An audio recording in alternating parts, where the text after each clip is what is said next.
जनपद सिविल अस्पताल शहर से कुछ दूरी पर स्थित एक पुराना लेकिन कार्यरत अस्पताल। इसकी स्थापना आजादी के पहले हुई थी। अस्पताल की इमारतें पीली दीवारों और टूटे फूटे छज्जों से ढकी थी।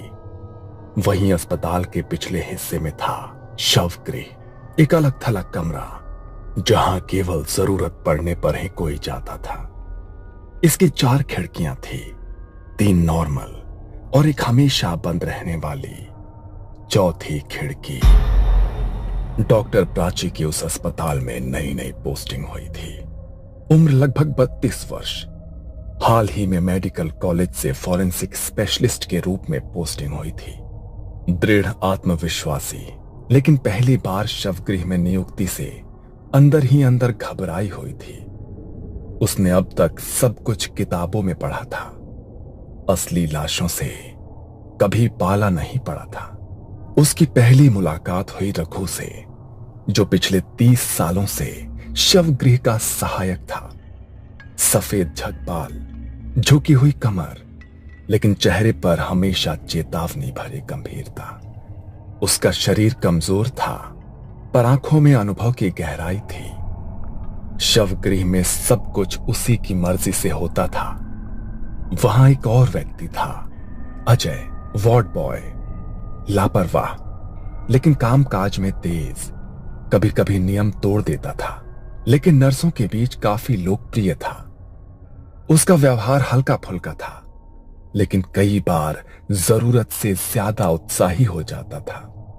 अस्पताल का संचालन करते थे डीन घोष, सिविल अस्पताल के प्रमुख।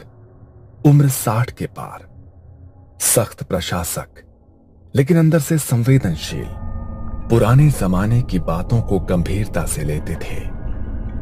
वो खुद मानते थे कि कुछ चीजें तर्क से परे होती हैं। रात की ड्यूटी की जिम्मेदारी निभाती थी नर्स कविता, सीनियर नर्स, तेज और सतर्क, हर छोटी बात नोटिस करती। पर शवगृह के पास ज्यादा देर रुकना उसे भी पसंद नहीं था। उसने कई बार अजीब घटनाएं होते देखी थी, पर कभी भी खुलकर नहीं बोली। डॉक्टर प्राची शर्मा को जब इस शवगृह में ड्यूटी के लिए भेजा गया, तो उसने सोचा कि यह बस एक सरकारी जॉब है। दिन में लाशें देखो, रिपोर्ट बनाओ और शाम को घर लौट जाओ। लेकिन जैसे ही वो पहली बार शवगृह के अंदर पहुंची, रघु ने उसे रोकते हुए कहा, मैडम, बाकी 3 खिड़कियां आप खोलिए, पर चौथी खिड़की को कभी छूना मत। क्यों? वहां भूत रहता है क्या? यहाँ जो आता है वो हंसता है, फिर एक दिन चुपचाप चला जाता है। प्राची ने उसे हल्के में लिया, लेकिन ये शुरुआत थी उस डरावनी कहानी की जो धीरे धीरे उसका हिस्सा बनने वाली थी। 6 साल पहले इसी अस्पताल में एक और डॉक्टर काम करते थे, डॉक्टर जोशी। डॉक्टर जोशी काबिल डॉक्टर थे, लेकिन अंधविश्वास में उनका विश्वास नहीं था। एक रात ड्यूटी के दौरान उन्होंने सिगरेट पीने के लिए चौथी खिड़की खोल दी थी, लेकिन नर्स कविता वो वहां से गुजर रही थी। तब उसने वो दृश्य देखा था। वो खिड़की खोलते ही जैसे कुछ धुआं सा अंदर आया और डॉक्टर जोशी वहीं शॉक में खड़े थे। उनके चेहरे पर ऐसा डर था जैसे वो कुछ देख रहे हों जो वहां था ही नहीं। कविता थोड़ी देर के लिए वहां से गई थी, लेकिन जब लौटी तो उसने डॉक्टर जोशी को अजीब अवस्था में देखा। उनकी आंखें खुली थी, चेहरा पसीने से भीगा था और एकटक उसी खिड़की को घूर रहे थे। उस हादसे के बाद डॉक्टर जोशी ने किसी से कुछ नहीं कहा, लेकिन वो अंदर से बदल गए थे।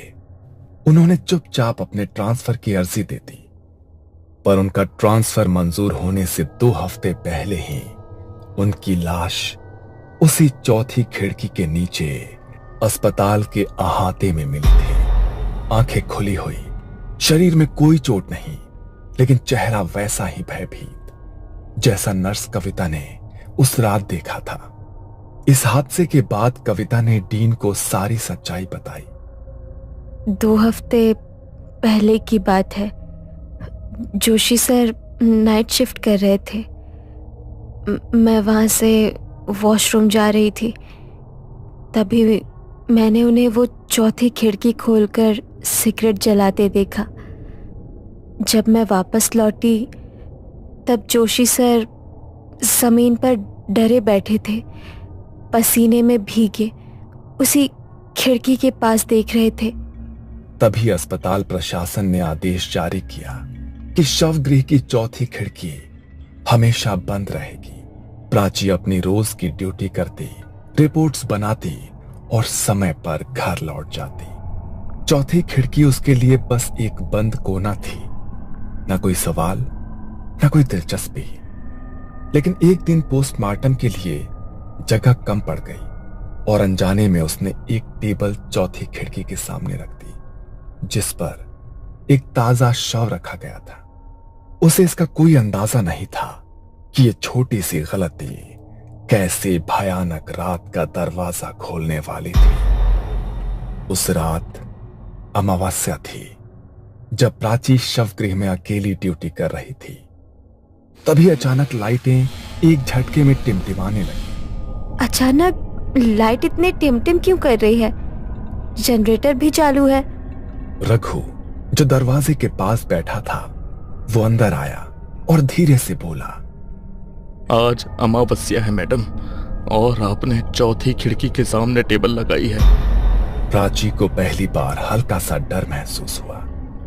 उसने इधर उधर देखा, कुछ असहज सा महसूस करने लगी।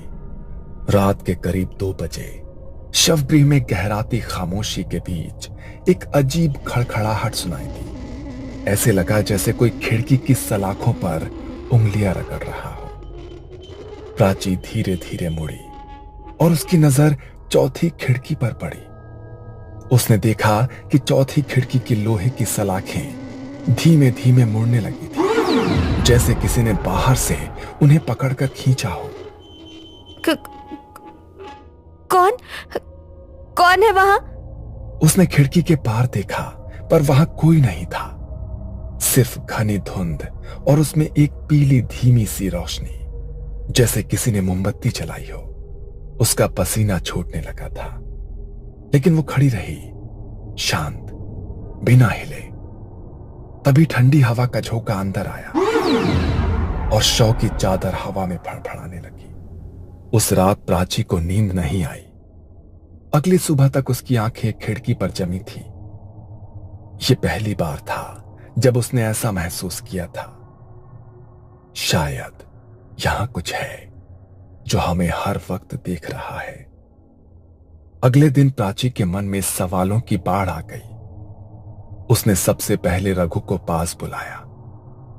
रघु, ये चौथी खिड़की वाली बात तुमने पहले भी कही थी, और कल रात कुछ अजीब हुआ। क्या तुम सच में कुछ जानते हो?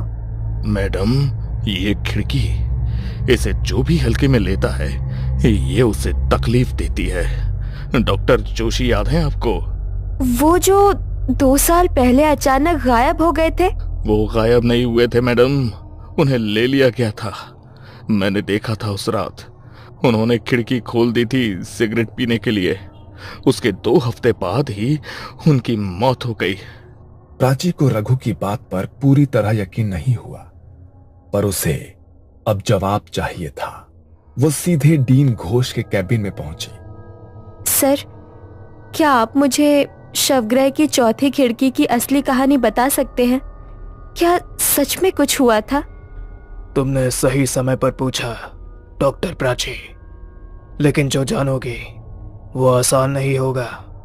उन्होंने कुर्सी से उठकर खिड़की की तरफ देखा, जैसे कुछ याद कर रहे हों, और फिर बोले, उस खिड़की के नीचे कभी लाशें नहीं रखी जाती थीं, लेकिन 8 साल पहले एक केस आया था।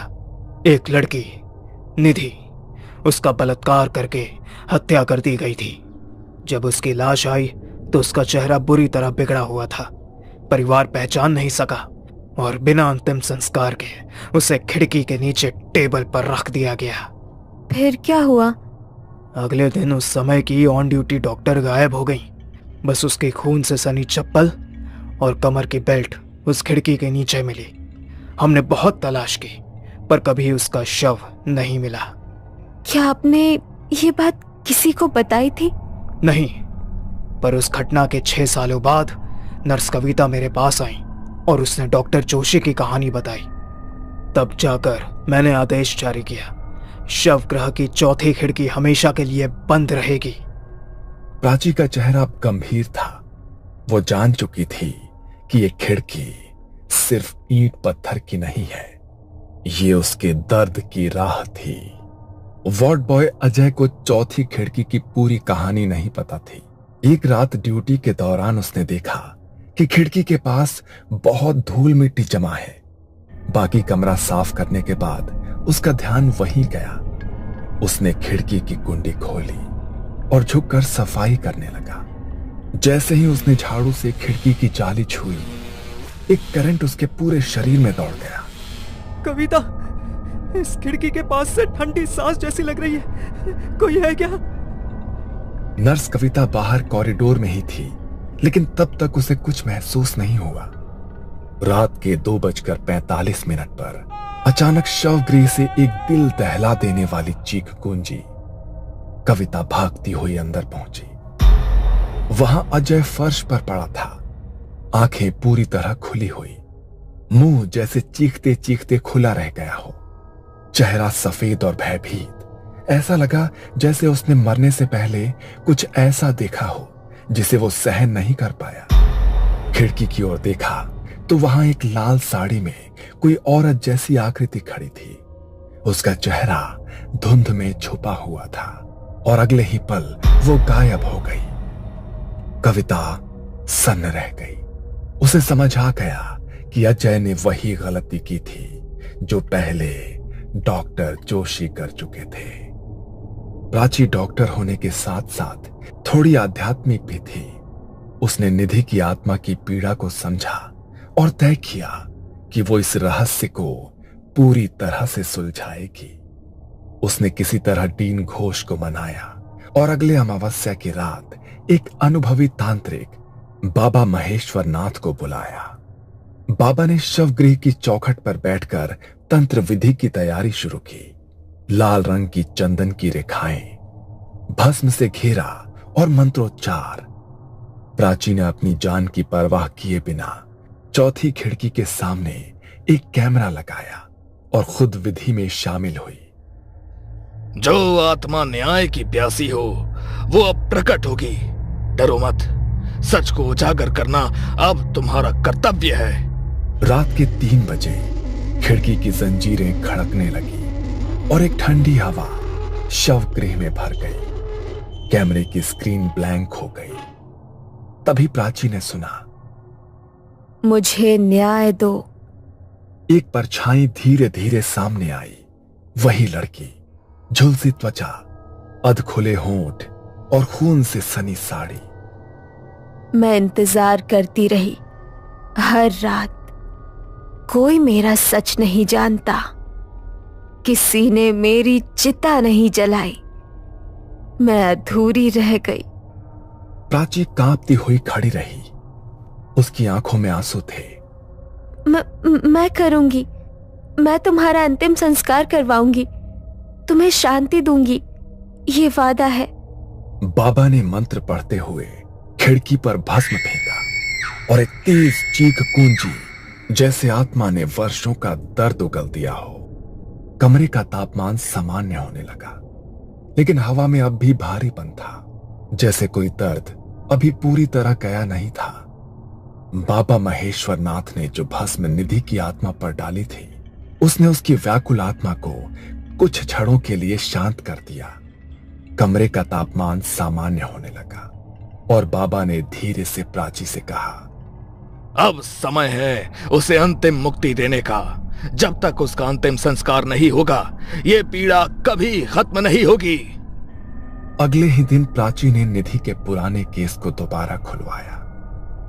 डीएनए टेस्ट और अस्पताल के रिकॉर्ड्स के जरिए वो आखिरकार निधि के परिवार तक पहुंचने में सफल रही। जब परिवार को सच्चाई बताई गई तो उनकी आंखों में आंसू छलक आए।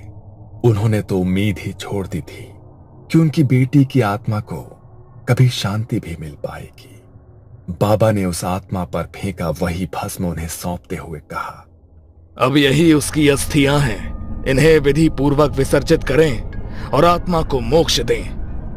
एक सप्ताह बाद पूरे धार्मिक रीति रिवाजों के साथ गंगा किनारे निधि का अंतिम संस्कार किया गया। उस रात शवगृह की चौथी खिड़की खुद ब खुद बंद हो गई। पहली बार कोई उंगलियों की आवाज नहीं आई, कोई परछाई नहीं दिखी। हवा स्थिर थी और कमरे में एक सुकून था, जैसे किसी ने वर्षों से रो रही आत्मा को गले लगा लिया हो। अस्पताल प्रशासन ने उस खिड़की पर अब एक ताले के साथ देवी की तस्वीर भी टांग दी। अब भी लोग कहते हैं कि कुछ आत्माएं तब तक भटकती हैं जब तक उन्हें न्याय न मिले, और चौथी खिड़की सिर्फ एक रास्ता नहीं थी, वो उसकी मौत की पुकार थी। ये कहानी आपको अच्छी लगी हो तो हमें सब्सक्राइब करें, हमारा इंस्टाग्राम और फेसबुक पेज जरूर फॉलो करें। अगर आपके पास ऐसी ही कोई कहानी हो तो हमें कमेंट बॉक्स में भेजें। हम कोशिश करेंगे कि अगली एनिमेटेड स्टोरी आपकी होगी।